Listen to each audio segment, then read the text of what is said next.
Hello friends, आज के video में हम देखेंगे पफ स्लीव्स की कटिंग और स्टिचिंग। तो ये ब्लाउज का फ्रंट पार्ट मैंने पहले ही चैनल पर अपलोड किया है और बैक पार्ट का वीडियो भी मैंने चैनल पर अपलोड किया है। आप जाकर चैनल को विजिट दे सकते हैं। और ये हम पफ स्लीव्स के लिए मैंने मेन फैब्रिक और जरी का फैब्रिक लिया है। अस्तर का फैब्रिक मैंने स्लीव्स के मेजरमेंट के हिसाब से कट करके रखा है। तो देखिए, ऊपर का फैब्रिक है, इसकी प्लेट्स बना लेनी है। तो विथ में लिया है मैंने 22 इंच और 6 इंच पर हमें मार्क कर लेना है और 6 इंच से हम यहाँ से हम ऐसे प्लेट्स बना लेंगे। जो हमारा मेन फैब्रिक ऊपर का है उसकी के प्लेट्स बना लेनी है। ये ब्लाउज के साथ हमारे दो फैब्रिक आए थे, तो एक फैब्रिक का हमने बॉडी रेडी किया है और ये दूसरे फैब्रिक का हम स्लीव्स रेडी करेंगे। तो देखिए, विथ पे मैंने 22 लिया है और लेंथ में आपको जरी को माइनस करते हुए जितने आपको ब्लाउज की लेंथ रखनी है उतने आप रख सकते हैं। तो मैंने अस्तर का फैब्रिक मेजरमेंट के हिसाब से कट करके रखा है। तो देखिए, इसी तरह से नीचे की प्लेट्स बना लेनी है और वैसे ही हमें स्टेप बाय स्टेप ऊपर की भी प्लेट्स बना लेनी है।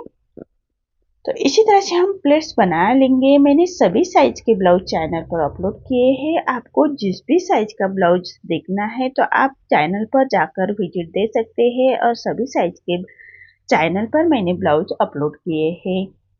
बहुत ही इजी मेथड से मैं बताने की कोशिश करती हूँ। तो देखिए, ये जरी का फैब्रिक है, इसको भी हमने इसी तरह से रेडी करके रखा है। तो यहाँ पर हम जहाँ तक जरी है वहां से एक स्टिच कर लेंगे और हमें दो फैब्रिक को पाइपिंग कर लेनी है। तो यहाँ से हमें एक सीधे में मेन फैब्रिक का फैब्रिक लेंगे और सीधे में हम ऊपर की तरफ एक पाइपिंग रेडी करेंगे। तो देखिए, ये हमने पट्टी 1/2 इंच का मार्जिन कवर करते हुए हम पाइपिंग को रेडी कर लेंगे। पाइपिंग पट्टी ये सीधे में हमें पाइपिंग बना लेनी है, तो सीधे में ही पट्टी ली है मैंने। अगर आपको गोलाई में पाइपिंग बनानी हो तो हमेशा तिरछी में ही पट्टी लेनी होती है, तभी हमारी पाइपिंग फिनिशिंग के साथ रेडी होती है। अब देखिए, पट्टी को हम ऐसे फोल्ड कर लेंगे और बराबर पट्टी के कॉर्नर से हमें स्टिच कर लेनी है फिनिशिंग के साथ। तो इसी तरह से पाइपिंग पट्टी को हमें पट्टी के कॉर्नर से स्टिच करनी है। एक्स्ट्रा पट्टी को हम छाट लेंगे और देखिए, पट्टी को बराबर से फोल्ड करना है और पाइपिंग बाहर की तरफ निकालते हुए हमें फिनिशिंग के साथ ये पाइपिंग उंगली की मदद से कर लेंगे। देखिए, कितने फिनिशिंग के साथ हमारी ये पाइपिंग रेडी हो रही है। तो इसी तरह से आप पाइपिंग करेंगे तो अच्छे फिनिशिंग के साथ हमारी पाइपिंग रेडी होती है। तो देखिए, इसी तरह से एक साइड में हमें पाइपिंग अटैच की है, एक साइड में हम पाइपिंग बाद में अटैच करेंगे। तो जो हमने प्लेट्स रेडी करके रखे हैं, तो वहाँ बराबर सेंटर से सेंटर मिलाते हुए हमें रखना है जो नीचे का फैब्रिक और जो पाइपिंग की स्टिच है हमारी उसी स्टिच के ऊपर हम ये स्टिच कर लेंगे। तो देखिए, इसी तरह से फिनिशिंग के साथ हमें ये पट्टी को अटैच करना है। इसी तरह से पट्टी को हम अटैच करेंगे। अब जो हमारा अस्तर का फैब्रिक है उसको हमें रेडी करके रखा है, तो उसको हम अच्छी तरह से रखते हुए फिनिशिंग के साथ उसको बिठा लेंगे रॉन्ग साइड पर और चारों साइड से हमें मेन फैब्रिक के साथ उसको अटैच करना है। इसको पलटाएंगे नहीं क्योंकि हमें नीचे साइड में पाइपिंग बना लेनी है। तो डायरेक्ट रॉन्ग साइड पर अटैच कर लेना है। चारों साइड से हम उसको बराबर से स्टिच करते हुए हाथ से थोड़ा प्रेस करते जाइएगा और सिलाई करते जाइएगा ताकि अंदर की तरफ करिया क्रीज ना आए, इसका ध्यान रखें। इसी तरह से हमें अटैच कर लेना है मैं जो अस्तर का फैब्रिक है उसको। जो एक्स्ट्रा हमारा फैब्रिक आ रहा है उसको हम ऐसे छाट लेंगे। तो देखिए, चारों साइड से हमें फैब्रिक को ऐसे छाट लेना है फिनिशिंग के साथ। देखिए, चारों साइड से हमने कट कर लिया है। अब नीचे भी हमें पाइपिंग बना लेनी है। तो मेन अस्तर का फैब्रिक अटैच होने के बाद ही हम नीचे की पाइपिंग बनाएंगे। तो देखिए, सीधे में ही पट्टी ली है मैंने नीचे पाइपिंग लगाने के लिए। तो ये हमारे सीधे में पाइपिंग है, इसलिए मैंने सीधे में ही पट्टी ली है। अगर आपको गोलाई में पाइपिंग बनानी हो तो हमेशा तिरछे में ही पट्टी लेनी होती है गोलाई में पाइपिंग बनाने के लिए। अब देखिए, पट्टी को ऐसे पलटाएंगे और पट्टी के कॉर्नर से हम स्टिच कर लेंगे फिनिशिंग के साथ। हमें ये भी स्टिच हमारी फिनिशिंग के साथ आनी चाहिए। अब देखिए, पट्टी को हमें अंदर की तरफ पलटा लेना है और जितनी पतली या मोटी आपको पाइपिंग चाहिए उसी हिसाब से निकालते हुए आप जो हमने पट्टी अटैच की थी उसी सिलाई के ऊपर हमारी ये सिलाई आनी चाहिए, तभी हमारी पाइपिंग फिनिशिंग के साथ रेडी होती है।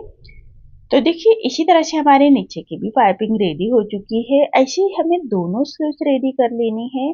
अगर आप वीडियो को पूरा देखते हैं तो इसी वीडियो में हम ब्लाउज की फिटिंग भी देखेंगे। अब जो ऊपर की पाइपिंग है वहाँ पर हमें एक फिनिशिंग की स्टिच देनी है एक पैर का मार्जिन रखते हुए। तो देखिए इसी तरह से स्लीव्स हमारी रेडी हो चुकी है। कितनी फिनिशिंग के साथ हमारे ये स्लीव्स रेडी हो चुकी है। अब हमें जो ब्लाउज है हमारा उसके ऊपर स्लीव्स को अटैच करना है। तो सबसे पहले शोल्डर को अटैच करेंगे। तो जो हमने नीचे से शोल्डर अटैच करते वक्त तिरछे में ही स्टिच लीजिएगा तो हमारे शोल्डर गिरने के चांसेस भी कम हो जाते हैं और फिनिशिंग भी अच्छे से आती है। तो देखिए इसी तरह से हाफ इंच अंदर की तरफ करते हुए हमें स्टिच करनी है शोल्डर अटैच करते वक्त। तो इसी तरह से एक्स्ट्रा फैब्रिक को हम तिरछे में कट कर लेंगे। अब हमें सीधा कर लेना है और फैब्रिक को ऐसे स्टिच कर लेंगे। जो हमारी सिलाई है उसको अंदर की तरफ लेते हुए स्टिच करेंगे। दोनों शोल्डर को अच्छी तरह से बिठा लेना है और सेंटर से कट करेंगे। एक्स्ट्रा फैब्रिक को हमें कट करना है और बैक पार्ट और फ्रंट पार्ट दोनों पार्ट हम चेक कर लेंगे। एक्स्ट्रा फैब्रिक को हम ऐसे छाट लेंगे। तो देखिए इसी तरह से अब हमारी जो स्लीव्स है उसको हमें फ्रंट आर्म होल की गोलाई दी है उसको हम बराबर आर्म होल हमारा फ्रंट साइड में ही आना चाहिए, इसका ध्यान रखिए। तो देखिए इसी तरह से हमें अटैच करना है। तो जो स्लीव्स है हमारा उसका सेंटर बराबर शोल्डर के ऊपर रखेंगे। अब जो फ्रंट गोलाई है हमारी ब्लाउज स्लीव्स की उसको हमारे फ्रंट साइड में ही लेनी है, तभी हमारी फिनिशिंग के साथ स्लीव्स अटैच होती है। तो देखिए इसी तरह से सेंटर से ही हमें बैक पार्ट को ही स्लीव्स अटैच करनी है। देखिए शोल्डर से हमें स्लीव्स को रखा था हमारा फिनिशिंग और जो स्लीव्स की लेंथ है वो बराबर आती है। दोनों साइड में हमारी अच्छी तरह से स्लीव्स बैठ जाती है पीछे और आगे के साइड में। इसी तरह से हमें सेंटर से ही हमेशा स्लीव्स को अटैच करना है फिनिशिंग के साथ। तो देखिए इसी तरह से स्लीव्स अटैच हो चुका है। अब इसकी हम देखेंगे फिटिंग। तो फिटिंग करने के लिए सबसे पहले हम राइट साइड पर जो हमारा सेंटर है फ्रंट पार्ट और बैक पार्ट उसको हमें एक पिनअप से अटैच करना है। अच्छी तरह से बिठा लेंगे। सेंटर से सेंटर मिलाते हुए हमें अच्छी तरह से बिठा लेना है। उसके बाद हमें राइट साइड से एक स्टिच कर लेंगे। तो राइट साइड से हमें कॉर्नर से स्टिच करनी है। ये हमारी गुम स्टिच हो जाती है। ये स्टिच हमारी अंदर की तरफ पलट जाती है, इसलिए हमेशा राइट साइड से ही स्टिच करनी है। अगर आपको ओवरलैक मशीन हो तो आप डायरेक्ट ओवरलैक भी कर सकते हैं। तो इसी तरह से दोनों कॉर्नर से हमें स्टिच कर लेनी है राइट साइड से और अच्छी तरह से फैब्रिक को बिठाते हुए। तो देखिए इसी तरह से हमें स्लीव्स अटैच होने के बाद फिटिंग की स्टिच करनी है और एक्स्ट्रा फैब्रिक को हम ऐसे छाट लेंगे। अब हमें ब्लाउज को पलटा लेना है। तो देखिए इसी तरह से हमें ब्लाउज को पलटा लेंगे। जो सेंटर की पिन है उसको निकाल लेंगे और ब्लाउज को हमें ऐसे पलटा लेना है। पलटाने के बाद सबसे पहले कॉर्नर से स्टिच कर लेंगे। तो देखिए इसी तरह से हमें कॉर्नर से स्टिच कर लेनी है। उसके बाद हम मेजरमेंट लेते हुए स्टिच करेंगे। तो देखिए कॉर्नर की स्टिच देने के बाद ये हमारी गुम स्टिच हो जाती है जो अंदर की तरफ चली गई है। अब हमें मेजरमेंट लेते हुए हमें फिटिंग की स्टिच करनी है। तो देखिए इसी तरह से मेजरमेंट लेना है। जितना आपका वेस्ट आ रहा है, तो वेस्ट आ रहा है मेरा 24 आ रहा है, तो 6 इंच मैंने नीचे से लिया है और स्लीव्स का राउंड आ रहा है मेरा 4.2 इंच पर और चेस्ट आ रहा है मेरा, जितना आपका चेस्ट आ रहा है उसी हिसाब से मेजरमेंट लेते हुए ऐसे हमें एक सीधी स्टिच करनी है फिनिशिंग के साथ। तो देखिए इसी तरह से फिटिंग की स्टिच हो चुकी है। अब एक पैर का मार्जिन रखते हुए ऐसे हमें एक दो स्टिच एक्स्ट्रा दे देनी है। फिटिंग के लिए हम हमेशा एक दो स्टिच ऐसे ही देते हैं। तो इसी तरह से हमें 3 स्टिच देंगे तो एक्स्ट्रा स्टिच देनी है। अब हम फैब्रिक को पलटा लेंगे। तो देखिए इसी तरह से हमारा ये ब्लाउज कितने फिनिशिंग के साथ रेडी हो चुका है। आपको आज का मेरा ये वीडियो कैसा लगा प्लीज कमेंट में बताइए। अगर आप चैनल पर पहली बार आए हैं तो लाइक शेयर जरूर करें और चैनल को सब्सक्राइब जरूर करें। धन्यवाद।